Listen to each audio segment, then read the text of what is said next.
نحمده ونصلي على رسوله الكريم اما بعد اعوذ بالله من الشيطان الرجيم بسم الله الرحمن الرحيم الف لام میم احسب الناس ان يتركوا ان يقولوا آمنا وهم لا يفتنون صدق اللہ العظیم۔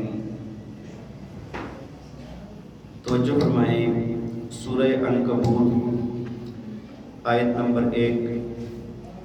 اللہ تعالیٰ فرماتے ہیں الف لام میم اللہ اعلم بمرادہ احسب الناس ان یترکوا، فرمایا کیا لوگوں نے یہ گمان کر لیا ہے کہ ان کو چھوڑ دیا جائے گا ان یقولوا آمنا، صرف یہ کہنے پر کہ وہ کہیں کہ ہم ایمان لے آئے، وہم لا یفتنون، اور ان کو آزمایا نہیں جائے گا۔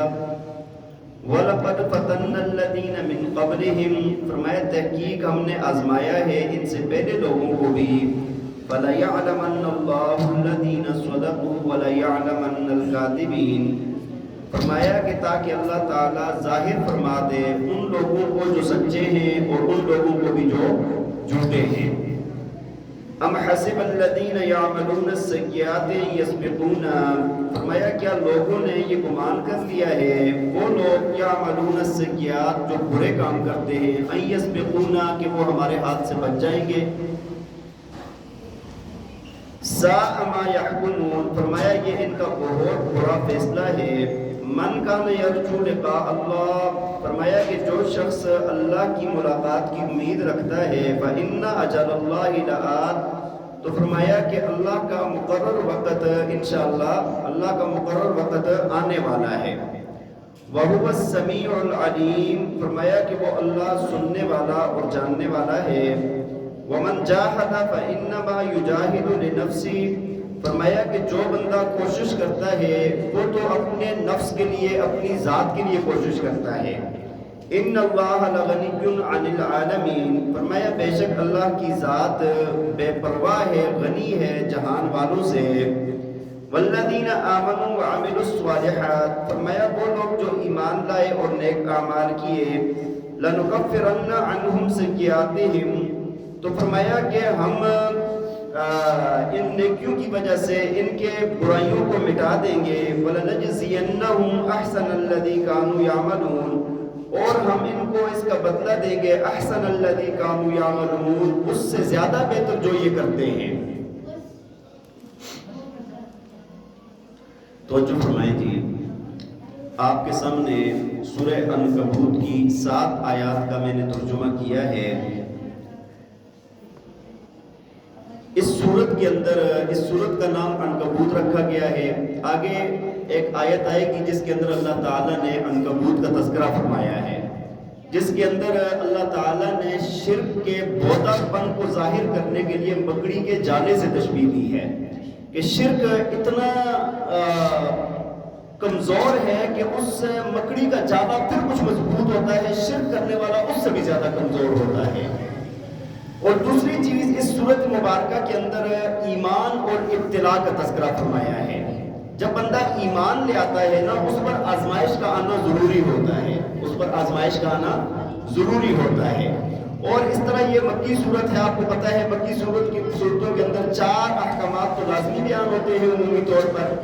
ایک تو قرآن کا بیان ہوتا ہے، قرآن کی حقانیت کا، توحید کا، رسالت کا، قیامت کا یہ بیان تو ہوتا ہے، یہ بھی انشاءاللہ اس میں آئے گا۔ لیکن اس صورت کے اندر آزمائش کا تذکرہ ہے۔ کس کا تذکرہ ہے؟ آزمائش کا تذکرہ ہے، مسلمانوں پر ابتلاء اور آزمائش کا تذکرہ ہے۔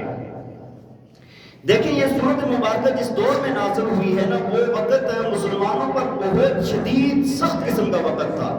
مسلمان بہت سختی کے اندر تھے، طرح طرح کی آزمائشیں تھیں مسلمانوں کے لیے، اور کئی آزمائشوں سے مسلمانوں کو گزارا جاتا تھا۔ یہ وہی دور تھا کہ جب حضرت بلال حبشی رضی اللہ تعالیٰ عنہ کو ان کو ریت پر گھسیٹا جاتا تھا، ان کو باہر گھسیٹا جاتا تھا، ان کے سینے پر پتھر رکھے جاتے تھے، جب صحابہ کو کوئلوں پر لٹایا جاتا تھا، جب صحابہ کو ان کے رستوں میں ہر طرح کی رکاوٹ بنائی جاتی تھی، یہ وہ دور تھا، اس دور میں یہ سورۃ مبارکہ نازل ہوئی ہے۔ تو ابتدائی آیات کے اندر ہی اللہ تعالیٰ نے مسلمانوں کو تسلی بھی دی، فرمایا کہ لوگوں کا صرف یہ کہنا کہ ہم ایمان لے آئے ہیں اس وجہ سے اللہ ان کو چھوڑ دے گا، ان کو آزمائے گا، نہیں، ایسی بات نہیں ہے۔ جو بندہ ایمان لایا ہے، جو کہتا ہے میں نے ایمان لایا ہے، تو اللہ تعالیٰ اس کی آزمائش بھی کرے گا۔ دیکھیں اللہ کے پاک پیغمبر نے فرمایا نا کہ سب سے زیادہ مصائب اور ابتلائیں یہ انبیاء پر آتی ہیں، اور فرمایا کہ جو ان کے جتنا قریب ہوتا ہے اتنی ہی اس پر یہ زیادہ۔ اور ایک حدیث کے اندر فرمایا کہ انسان کے دین کے وقت اس پر مشقت ڈالی جاتی ہے، جو جتنا دیندار ہوتا ہے اس حساب سے اس پر مشقت بھی آتی ہے۔ تو اسی سلسلے میں اللہ تعالیٰ نے انبیاء کرام کے واقعات کا بھی بیان فرمایا ہے آگے۔ دیکھیں گزشتہ میں حضرت موسیٰ علیہ السلام کا واقعہ بیان ہوا ہے، اور ان کا اس وقت کا جو باغی تھا قارون، فرعون کا تذکرہ کیا جو بہت بڑا کافر تھا، اور پھر اس باغی کا بھی تذکرہ کیا کہ جو مال کی وجہ سے بے راہ روی پر لگ گیا تھا، اس کا بھی تذکرہ فرمایا، ان کے لیے بھی آزمائش ہوئی۔ اور آگے بھی اللہ تعالیٰ نے حضرت ابراہیم علیہ السلام کا تذکرہ ہے، حضرت لوط علیہ السلام کا تذکرہ ہے، حضرت نوح علیہ السلام کا تذکرہ ہے، جن کو بہت زیادہ مشقتوں سے گزارا گیا ہے۔ نوح علیہ السلام کا آپ کو پتہ ہے، حضرت ابراہیم علیہ السلام کا، تو وہ واقعات بھی بیان کر کے اللہ تعالیٰ نے مسلمانوں کو تسلی دی ہے کہ یہ لوگوں پر بھی آزمائشیں آئی ہیں، انہوں نے ان کو برداشت کیا ہے، اللہ تعالیٰ نے ان پر فضل کیا، ان کو اللہ نے کامیاب فرمایا ہے۔ تو پہلی بات دیکھیں، فرمایا احسب الناس ان يتركوا ان يقولوا آمنا وهم لا يفتنون، لوگوں نے یہ گمان کر لیا ہے کہ یہ صرف یہ کہہ دیں کہ ہم ایمان لے آئے ہیں، ان کو چھوڑ دیا جائے گا، ان کو آزمایا نہیں جائے گا، حالانکہ قانون ایسا نہیں ہے اللہ کا۔ وَلَقَدْ فَتَنَّا الَّذِينَ مِن قَبْلِهِمْ، تم دیکھو ان سے پہلے لوگوں کو ہم نے ان کو بھی آزمایا ہے، اور آزمائش کی وجہ کیا ہوتی ہے؟ فَلَيَعْلَمَنَّ اللَّهُ الَّذِينَ صَدَقُوا وَلَيَعْلَمَنَّ الْكَاذِبِينَ، اللہ فرماتے ہیں تاکہ ہم ظاہر کر دیں کہ کون سچا ہے اور کون جھوٹا ہے۔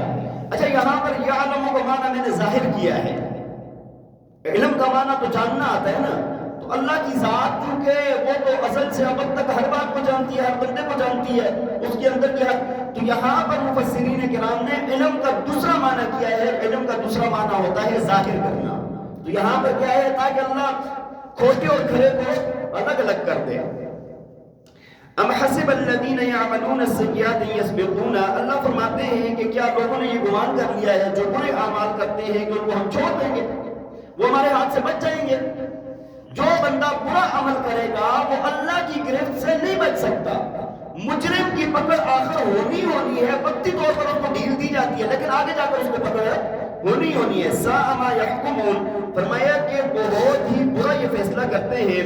اور آگے فرمایا من کان یرجو لقاء اللہ فإن أجل اللہ لآت، جو اللہ کی ملاقات کی امید رکھتا ہے اللہ تعالیٰ، فرمایا کہ وہ لازمی ایسے وقت میں اللہ سے اس کی ملاقات ہوگی، اور جو اچھے اعمال کر کے جائے گا تو ملاقات اچھی ہوگی۔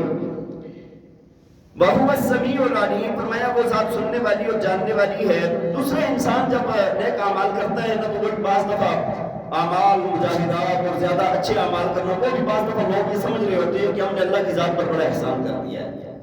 اللہ تعالیٰ نے اس بات کا بھی جواب دیا ہے۔ ہم لوگ بہت لوگ ہمیں ملتے ہیں جو آ کر یہ کہتے ہیں نمازیں پڑھ کے تھک کے اللہ سنتا ہی نہیں ہماری، نعوذ باللہ۔ ہم نے کون سا احسان کر دیا اللہ کی ذات پر کہ ہم نے نمازیں پڑھ لی ہیں، ہم نے مجاہدے کر دیے ہیں؟ اللہ نے فرمایا وَمَنْ جَاهَدَ فَإِنَّمَا يُجَاهِدُ لِنَفْسِهِ، فرمایا جو بندہ کوشش کرتا ہے، مجاہدہ کرتا ہے، اپنی ذات کے لیے کرتا ہے، اللہ کی ذات کو کوئی فائدہ نہیں ہے۔ اگر ساری مخلوقات فرمانبردار بن جائے تو رب کی ربوبیت کے اندر ایک رائی کے دانے کے برابر بھی زیادتی نہیں ہوتی، اور اگر سارے نافرمان بن جائیں تو اللہ کی خدائی کے اندر ذرا سی کمی بھی نہیں آتی۔ انسان جو اچھا کرتا ہے اپنے لیے کرتا ہے، لہا ما کسبت وعلیہا مکتسبت، اچھا کرے گا اپنے لیے ہوگا، برا کرے گا تو وہ بھی اس کا نتیجہ اس کو خود بھگتنا پڑے گا۔ فرمایا کہ ان اللہ لغنی عن العالمین، فرمایا بے شک اللہ کی ذات تو غنی ذات ہے، جہان والوں سے اس کو کوئی ضرورت نہیں ہے، بے پرواہ ذات ہے۔ والذین آمنوا وعملوا الصالحات، فرمایا وہ لوگ جنہوں نے نیک ایمان لایا، نیک اعمال کیے، لنکفرن عنہم سیئاتہم، دو سلے اس بندے کو ملتے ہیں جو ایمان لایا نیک اعمال کرے، ایک تو اس کی برائیوں کو مٹا دیا جاتا ہے، جس طرح حدیث میں آتا ہے نا ایک جمعے سے لے کے دوسرے جمعے تک کی برائیوں کو اللہ مٹا دیتا ہے، درمیان میں جو صغیرہ گناہ ہوتے ہیں، ایک رمضان سے لے کے دوسرے رمضان تک کے گناہوں کو اللہ مٹا دیتا ہے نیک اعمال کی وجہ سے۔ ہاں کبیرہ ہو گئے تو ان کو توبہ کرنی پڑے گی ان کے لیے، تو ایک کیا ہوتا ہے کہ اللہ گناہوں کو مٹاتا ہے نیکیوں کی وجہ سے۔ دوسرا فرمایا وَلَنَجْزِيَنَّهُمْ أَحْسَنَ الَّذِي كَانُوا يَعْمَلُونَ، کہ اللہ تعالیٰ اس بندے کو اس کی نیکی سے بہتر بدلہ دیتا ہے۔ دیکھیں نا من جاء بالحسنۃ فلہ عشر امثالها، کم از کم درجہ یہ ہے جو نیکی کرے گا اس کو 10 گنا زیادہ اللہ دیتا ہے۔ اللہ تعالی ہمیں عمل کرنے کی توفیق عطا فرمائے۔ وآخر دعوانا ان الحمد للہ رب العالمین۔